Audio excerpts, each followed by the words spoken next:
Hey Team Pecan, and welcome to today's lecture, where today we're going to go through a very practical and pretty quick and dirty primer on computational chemistry, which is in some ways the field of chemistry that uses some of the qualitative concepts that we've learned about through MO theory and then takes it into a practical regime where using computer technology we can get really accurate results for the energies and properties of molecules, but not having to do quite so much of the work ourselves. So my goal for today's lecture is a really practical one. We've been, over the course of both lab and lecture, running a lot of computational chemistry calculations using this online software called ChemCompute. And within ChemCompute, at this point, it's probably been very black box for you. I've told you what basis set and DFT functional options to pick for a given computation without giving you much insight into what these parameters mean and how they relate back to MO theory. And so today's guiding question is going to be to try and understand some of the settings that go into a ChemCompute calculation.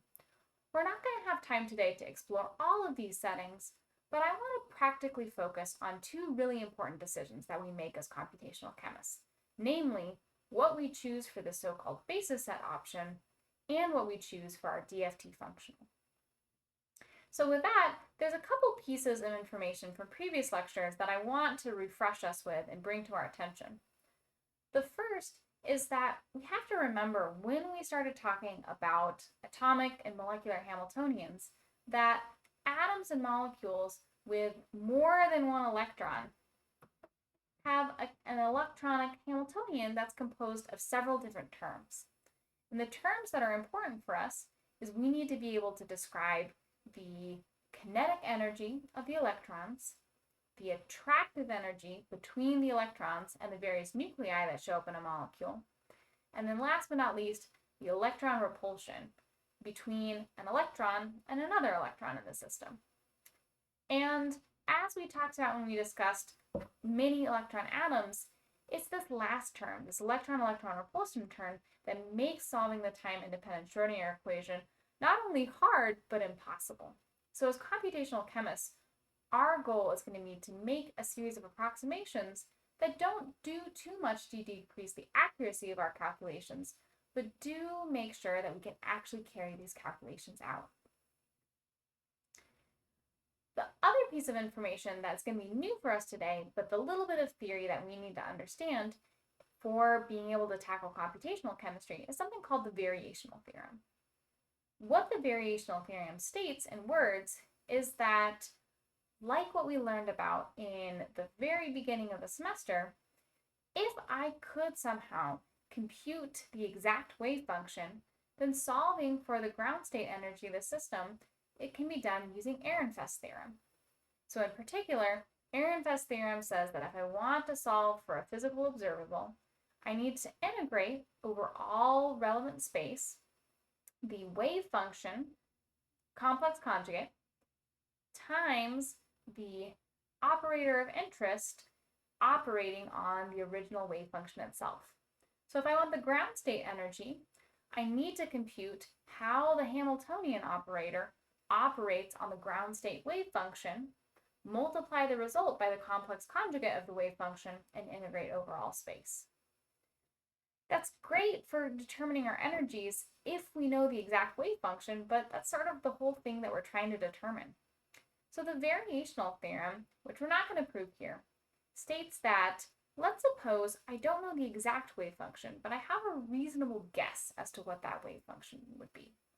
In that case, if I compute something that looks kind of like Ehrenfest's theorem, except replacing the true wave function with some sort of trial or guessed wave function, that the energy that I get out is guaranteed to be higher or equal to the true ground state energy of the system.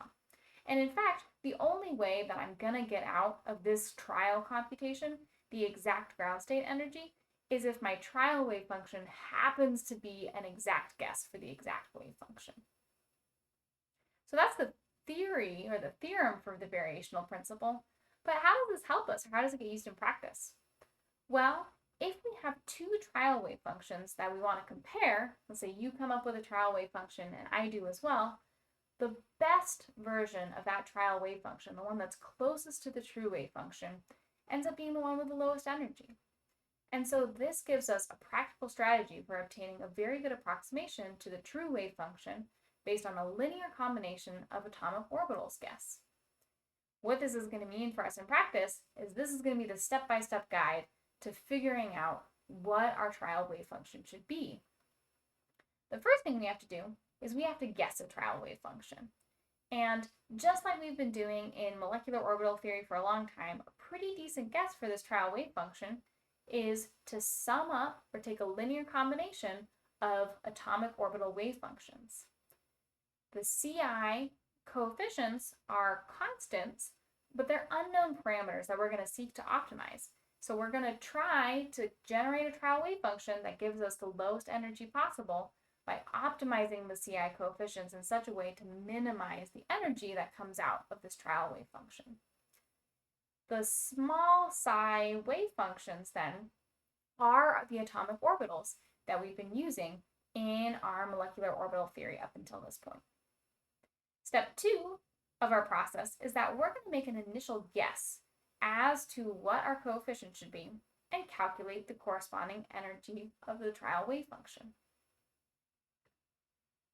And then last but not least, computers are really good at taking a problem with a set of unknown coefficients and using some sort of linear regression or line of best fit in order to help you determine what the optimal values of your coefficients are. In practice, it's a little bit more complicated than that, but the philosophy is the same. Once we have our optimized coefficients, this E naught is a really good approximation for what the ground state energy of the system should be. Let's do one practical example of how this works out for a molecule like diatomic nitrogen. For diatomic nitrogen, each of our MOs is going to be given by a trial wave function that, unlike when we were doing qualitative MO theory, and we had to be pretty smart about knowing which AOs would combine, in our trial wave function for computational chemistry, we can just throw the kitchen sink at the problem. So each of our MOs is going to be some linear combination as determined by these C coefficients of the 2s orbitals and 2p orbitals on each of my two different nitrogen atoms. Once you solve for these coefficients using computational chemistry techniques, the resulting coefficients are given in table 2 of the figure that I'm showing to the right. And so notice that some of our computations or our calculations are pretty simple. We have showing up a couple of molecular orbitals, for instance, molecular orbital number 3, that look very similar to the qualitative MO theory that we've been doing up until this point. And in particular, you can see that MO3 is a linear combination of the 2py orbital on nitrogen 1 and the 2py orbital on nitrogen 2. So that, without having to worry about any second order mixing, those are those pi2p orbitals that we talked about for our diatomics. Others of our trial wave functions end up looking a little bit more complicated and have naturally taken into account second order mixing without us having to explicitly tell the program to do this. So our ground state wave function, our lowest energy MO, appears to be a slightly more complex combination of different orbitals. We see it has some 2s character, some 2p character on both nitrogen atom 1 and nitrogen atom 2. So if in your GChem classes you talked a little bit about what sp hybridization looked like, or based on lecture, how we talked a little bit about second order mixing, that is what's demonstrated in the results of this computational chemistry calculation. And again, by hand, it would be really difficult to optimize these coefficients. So this is the type of problem that a computer is best suited to handle rather than a person and pen and paper. Okay, at this point, it's time for me to give a brief aside about how these wave functions, these atomic orbital wave functions, are actually used in a computational chemistry calculation. Because despite the fact that on the previous slide, I labeled them as similar to the terminology you learned about in GChem for our hydrogenic wave functions, Computationally, there's a few tricks that chemists use in order to speed things up. So one of the ways in which we can speed up computational calculations and make them much more computationally affordable than they would otherwise be is to change up the types of functions that we use to generate our trial wave function. You, in your lecture series, have started getting used to these wave functions shown in my left-hand side of the figure. These are called Slater-type orbitals. This is exactly that 1s orbital function that we've talked about several times, in which as you move your electron farther and farther away from the nucleus, there's an exponentially decaying probability of finding the electron in that location. For technical reasons, though, once we're doing our computational chemistry calculation, we have to do a lot of integrals related to these Slater-type orbitals, and they're computationally demanding. Instead, we can transition to using a set of mathematical functions called Gaussian-type orbitals that have similar shapes to these Slater-type orbitals, but end up being much faster to use in calculations. And the technical reason for that is mostly that Gaussian-type orbitals, when you do integrals of Gaussian-type orbitals, you actually can just look up the integrals in tables and they're pretty easy to compute. So we'd like to use these Gaussian-type orbitals for reasons of computational efficiency, but you can see that while they look kind of like Slater-type orbitals, they're definitely not perfect. To make these Gaussian-type orbitals best mimic the shapes and behavior of Slater-type orbitals, a number of GTOs can be added together. So what you're seeing in this figure is the best optimization that we could come up with for having either 1, shown in blue, 2 in pink, or 3 in yellow, Gaussian-type orbitals added together with different decay parameters to try and reproduce the original shape of the Slater-type function. And chemists have decided when we were originally doing this research that 3 is kind of this Goldilocks number for being able to do a pretty good job of approximating the shape of the Slater-type function, while also not including too many GTOs so that our computation doesn't end up getting more expensive. And it's sort of surprising but true to realize that even using 3 Gaussian-type functions ends up being more computationally affordable than using a single Slater-type function. We have to remember, though, that our reasoning for using these Gaussian-type functions is for computational efficiency, not for chemical accuracy. If we were doing these calculations by hand, the original Slater-type functions would be more accurate, just not enough accurate to justify the expense. And one thing that I want to point out is already we're actually seeing an acronym that shows up on ChemCompute. STO3G is one of the options for what type of basis set you can use in your computational chemistry calculations. So to make a connection between the MO theory that we've practiced in lecture and the types of calculations that you can do in ChemCompute, note that STO3G is the most similar computational approach to the qualitative MO diagrams that we've been drawing in class. In fact, it's so special in terms of its conceptual appeal that we call STO3G a minimal basis set. There's one atomic orbital type function for each atomic orbital that you would expect to be present in the original atom. So in nitrogen, for instance, our STO3G basis set would have 10 different types of functions. The 1s, 2s, 2px, 2py, and 2pz orbitals for each of the 2 nitrogen atoms. So 5 functions on each atom, giving us a total of 10 functions that we would need and 10 coefficients that we'd have to optimize if we wanted to do a computational chemistry calculation on a molecule like dinitrogen. And so the advantage of doing these MO theory calculations in a package like ChemCompute is that we don't have to worry about optimizing the coefficients because the software will do this for us. It kind of begs the question, though, is STO3G what gets used in professional applications of computational chemistry? And the answer is no. In fact, STO3G is heavily not recommended for use because we can and we should do much better with the types of functions that we use to describe our trial wave function. Mathematically, there's no reason why expanding our trial wave function to be a sum of even more basis functions shouldn't improve our accuracy. In fact, the more basis functions we use, the better, by definition, our trial wave function is going to be, because there's just more flexibility in how our trial wave function could describe the chemistry. And maybe if this function is a little bit polarized, or this atomic orbital gets a little bit modified compared to the hydrogenic wave functions. The reason why we wouldn't want to add an infinite number of basis functions is that computationally, each time we add a new basis function, we have to optimize one more coefficient. And so larger basis sets correspond to more computationally demanding calculations.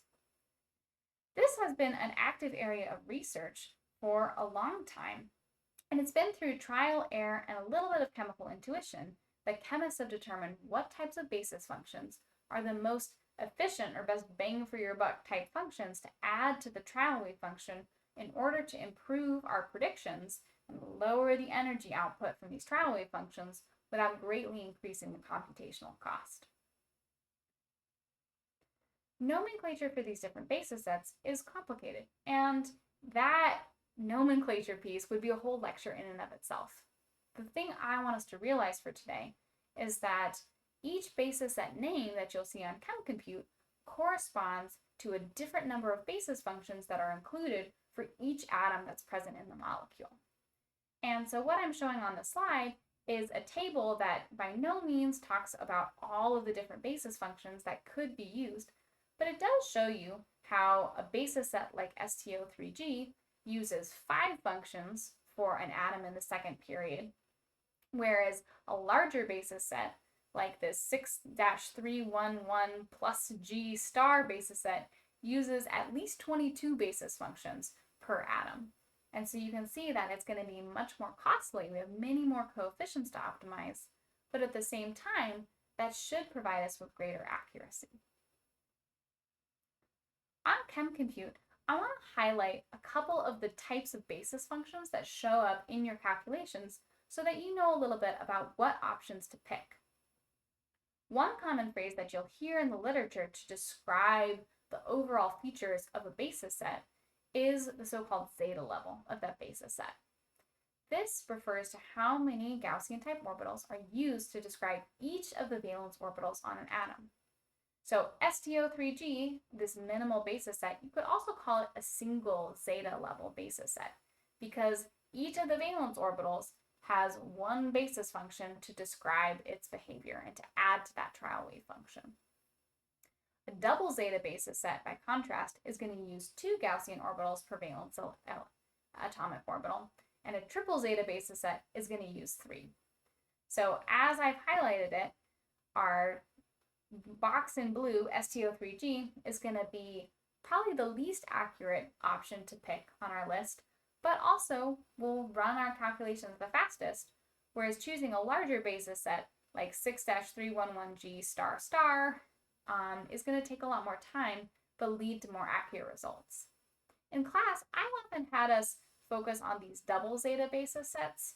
6-31G star is a really good one, not necessarily because it's what you want to use in a professional setting or for academic research, but for pedagogical purposes or for teaching, it's a really good compromise between getting results that are reasonably accurate, but also calculations that for a diatomic molecule still run nearly instantaneously for us. As a general rule of thumb, the bigger your basis set is and the higher zeta level that you're allowing yourself to use, the better your accuracy is going to be for your calculation, but it's going to take more time and effort to compute. So for my research, I often use triple zeta basis sets for kind of medium-sized molecules, but you'll see different things in the literature. It's very small molecules you can often study at even like a quadruple zeta level basis set, whereas if you're trying to study a protein, a double zeta basis set is maybe all that you're going to be able to afford in terms of what our computing power is in the year 2021. As it turns out though, the basis set for a calculation is not the only issue or the sort of parameter that we have to be interested in terms of what practical computational chemistry looks like. The reason for that is that even if we have a trial wave function, solving our equation for this trial energy, especially if we're trying not only to calculate it for given values of our coefficients, our CI coefficients, but if we're trying to find the optimal value. It's a non-trivial problem, and so frequently we have to use an approximate Hamiltonian to make the calculation possible and appropriately deal with this pesky electron-electron repulsion term that has made our life so difficult. Once again, talking about the various ways to approach the Hamiltonian, its pros and cons, is not only a subject for a whole nother lecture, but maybe a subject for a whole nother course or a graduate research career. My goal is not to walk us through the theory of these different approximations, but to simply give us a guide of what terms you might see in the literature and what you might see in ChemCompute. On ChemCompute, if you pick this DFT functional equals none option, that means that you're performing what's called a Hartree-Fock calculation. Hartree-Fock is the simplest approach to doing computational chemistry calculations. It's not quite as simple as the orbital approximation that we talked about in lecture 9, where we said that maybe we should just eliminate this electron-electron repulsion term. But Hartree-Fock is one step up. There, in this theory, we're going to treat the electron-electron repulsion term simply by assuming that the electrons interact with each other and can be calculated as this electron interacting with kind of a smear of electron density based on what you would expect, for instance, the 1s electron's average electron density to be. There are also different types of what's called wave function methods, so still methods where we're trying to solve for the trial wave function, that are called post-Hartree-Fock methods because normally they build on the approach and the algorithm of the Hartree-Fock method in order to give better accuracy, albeit with much higher computational expense.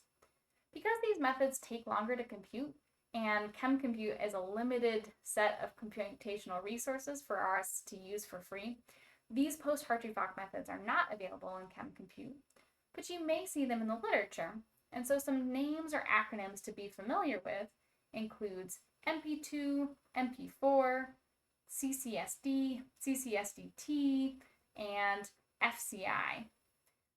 Of these methods, frequently kind of left to right, as I've shown it, is increasing levels of accuracy.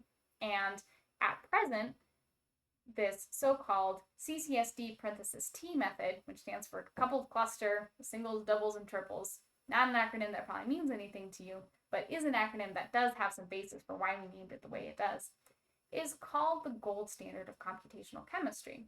So if you see somebody run a calculation at this level of theory, you know that it has really trustworthy results, and in fact a much higher level of accuracy than the types of calculations that we've been running so far in lab and lecture. Last but not least, there is an entirely alternate class of methods that you can use to try and solve for the energies and your orbital energies called density functional theory. Density functional theory is an alternate approach to MO theory that attempts to directly solve for the electron density itself rather than the wave function. And because the electron density is simply the wave function squared, once you've solved for the electron density, it's pretty easy to relate that back to our wave function-based methods. In practice, DFT ends up being much more computationally affordable than some of these post-Hartree-Fock methods, but gives a similar level of accuracy. The only downside is that it does involve some level of empiricism and fitted parameters that researchers have to come up with. And so because different parameterization sets lead to better energy for different types of chemistry, there's a whole zoo of different DFT functionals out there in the literature. On ChemCompute, the functionals that you'll see are B3LIP, PBE0, M06, and WB97X-D. These different functionals have been optimized for different types of chemistry. WB97X-D, for example, has been optimized to try and treat weak non-covalent interactions, and M06 has been optimized to try and accurately treat transition metal chemistry. Because each different functional has its own wheelhouse in terms of what types of molecules or interactions it's good at studying, you really have to consult the literature in order to know which functional to use for which type of problem. Nevertheless, ChemCompute gives you several different options for what type of DFT functional you can use and afford. And so that's basically all that I have for today. We had a total brief crash course into computational chemistry, and we learned about two different types of parameters or settings that we have to focus on when we do computational chemistry calculations. One of those settings is the basis set.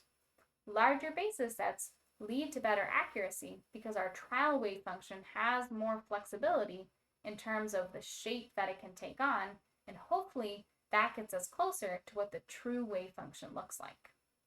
Similarly, different levels of theory balance between, on the one hand, less accurate but more cheap methods to study a problem, something like Hartree-Fock, versus methods that are much more accurate, like coupled cluster, CCSD(T), that are very accurate but take a very long time for these calculations to run. Somewhere in the middle, as an alternate approach, are these DFT methods, and many of those are what the options are on ChemCompute.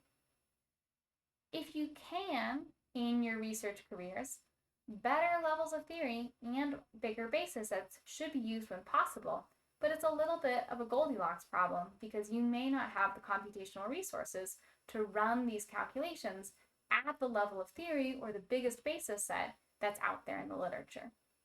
And so in practice, this Goldilocks approach to trying to run as accurate a calculation as possible, but as cheaply as possible, means that the best combination of method and basis set for you to use for your problem will depend a lot on the chemistry that you're trying to study, how big the molecules are that you're trying to study, what types of chemistries you're interested in. Is it transition metal chemistry? Is it weak non-covalent interactions?